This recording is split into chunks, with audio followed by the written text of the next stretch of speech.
Alors, c'est vrai que moi, je vais vous parler beaucoup de l'empowerment des patients. Hein, c'est un mot qu'on entend qui est à la mode. Alors, c'est vrai que je ne sais pas comment on lance le... Ok. Ah, ok. Ok, parfait.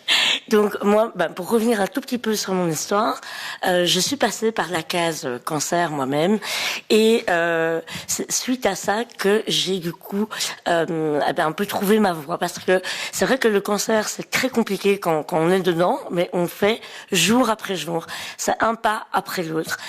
Et puis il va y avoir un moment où on est quand même assez perdu parce que finalement les traitements se terminent, et même si on a encore des visites de temps en temps chez le médecin, on va dire qu'en gros on nous dit voilà, maintenant c'est retour à la vie d'avant. Sauf que la vie, elle est plus comme avant.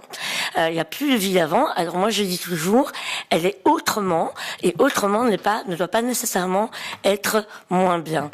Alors, il y a déjà tellement de choses à penser pendant ce traitement. Donc voilà, moi je vais pas revenir sur toute mon histoire, mais comme je le disais, quand ça a été fini, on me dit maintenant c'est champagne, et en fait non, il y a encore énormément de choses. Et donc c'est comme ça que moi, face à toutes ces difficultés-là, j'ai décidé finalement de faire de mon métier l'accompagnement des personnes pour qu'elles n'aient pas à traverser, en tout cas, d'aussi grandes difficultés seules. Voilà. Alors, justement, c'est-à-dire que qu'est-ce qu'on fait à ce moment-là ?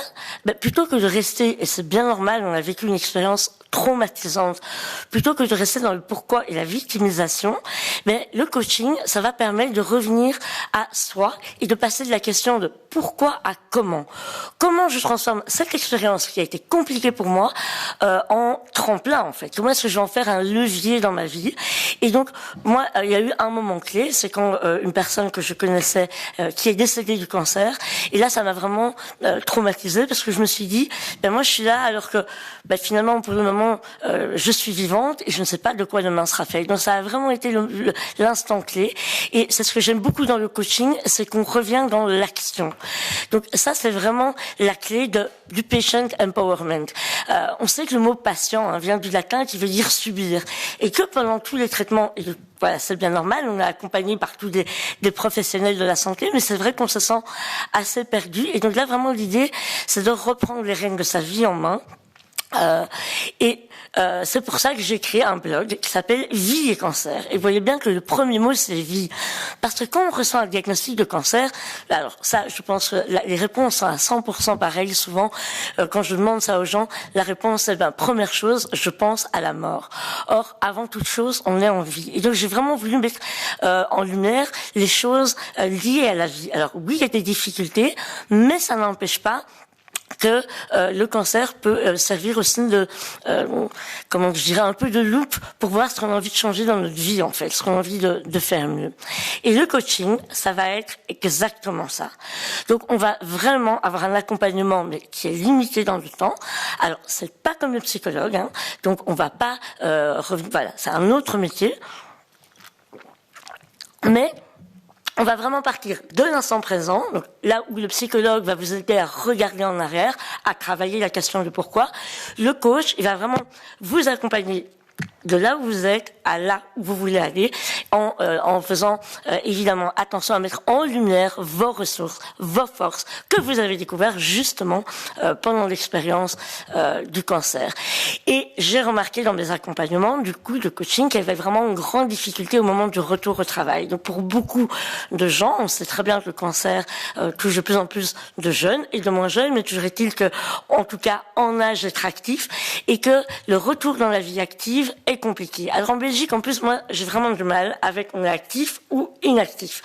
Et du coup, il y a quelque chose de très très culpabilisant pour les personnes qui sont en arrêt maladie, parce que moi, je dis, vous ne faites pas rien. Vous travaillez à votre guérison, c'est déjà tout un job temps plein. Mais c'est certain qu'il y a un moment où c'est important, et vous en avez parlé avec tous vos super intervenants avant, mais oui, le travail a une place importante dans la vie. Et avec la SBL Travail et Cancer, l'idée, c'est vraiment de rassembler tous les acteurs. On sait bien que c'est un processus collectif, qu'il faut qu'il y ait évidemment les employeurs, il faut qu'il y ait les collègues, il faut qu'il y ait les médecins du travail, la médecine du travail, etc., qui travaillent ensemble.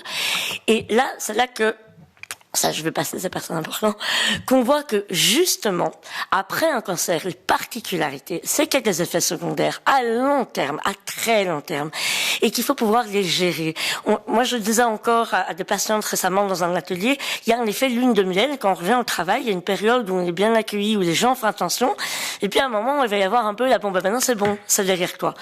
Et le grand public, on va dire, et c'est normal, on n'en parle pas assez, ne se rend pas compte qu'il y a de la fatigue, qu'il y a des difficultés à se remémorer les choses, qu'il y a des difficultés à se concentrer.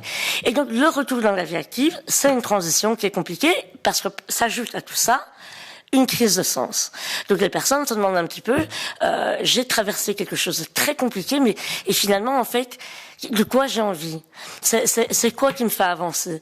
Et donc tout ça mélangé, mais ça rend effectivement cette période-là, on est un peu fragile en fait. Et l'accompagnement, justement parce que il faut faire face à ce qu'on appelle la toxicité financière du cancer, c'est-à-dire que le cancer impacte les finances des personnes, donc, négativement évidemment, ça a toujours un poids. Même si en Belgique on a un bon système de santé, ça reste quelque chose qui impacte les finances. La vie professionnelle, évidemment, c'est le cœur de ce pourquoi on est là. Entre autres, elle est impactée à cause de la fatigue, à cause des problèmes de mémoire. Il y a le stress aussi. On vit avec une épée de Damoclès au-dessus de la tête. Et puis, il y a cette fameuse perte de repères. Et toutes ces questions-là, alors c'est pas magique, mais effectivement, peuvent être traitées, peuvent être accompagnées par le coaching. Et le coaching, c'est finalement aller faire un voyage vers soi. C'est aller se retrouver et s'accepter, qui est vraiment finalement quelque chose qu'on cherche tous à faire. J'ai l'impression que quand on regarde les livres de développement personnel aujourd'hui, finalement, on vient tous faire le même chemin sur Terre, c'est apprendre à s'accepter inconditionnellement tel qu'on est. Et le cancer, finalement, va obliger les personnes à regarder dans le miroir beaucoup plus vite que d'autres, puisqu'on est touché dans sa mortalité. C'est une condition qu'on partage tous, c'est que on a souvent en fait pas envie de voir. Et l'idée du coaching, c'est vraiment d'accompagner la personne à prendre conscience de ce par quoi elle est passée et de toutes ses forces, de toutes ses ressources qu'elle a, et de finalement faire une richesse dans sa vie, y compris dans son retour au travail. C'est-à-dire que on va vraiment être là pour dire que finalement, on peut rajouter des lignes sur le CV. Hein. Moi, on me dit, les patients sont souvent là, qu'est-ce que je dis sur la période où j'ai rien fait, hein, les femmes, déjà, vous n'avez pas rien fait, mais il y a plein de choses à ajouter sur cette période-là. Donc, il y a plusieurs études, et moi, je le vois dans mon cabinet de coaching, en fait, les gens ont développé énormément d'empathie, ont une meilleure gestion des priorités, une meilleure gestion du stress et en fait, in fine, une meilleure connaissance de soi. Et ça, c'est les qualités vraiment à mettre en avant et qui sont recherchées dans le monde du travail. C'est ce qu'on va appeler les soft skills. Et moi, vraiment, mon travail, c'est d'accompagner les personnes à s'en rendre compte, mais d'accompagner les employeurs à s'en rendre compte également. Et donc voilà, vraiment le coaching, l'idée, c'est d'avoir un espace bienveillant. J'aide les personnes à voir un peu qui fait quoi dans le trajet du retour au travail et les aider à se libérer des croyances limitantes. Je ne peux pas, c'est impossible, pour leur montrer qu'en fait, ils ont la capacité de résilience en eux. Et donc, il y a un site, retourotravail.be, qui est gratuit et qui reprend vraiment tous les acteurs du retour au travail pour pouvoir un peu s'y retrouver, parce qu'on sait que c'est une jungle. Et puis, il y a évidemment le blog Vie et Cancer, où je partage un peu différentes choses. Et puis, évidemment, l'ASBL, ça fait beaucoup de sites, travail-et-cancer.org. Okay. Merci, un grand merci, Magali. Je suis impressionnée par votre discours. Voilà, je vais voir s'il y a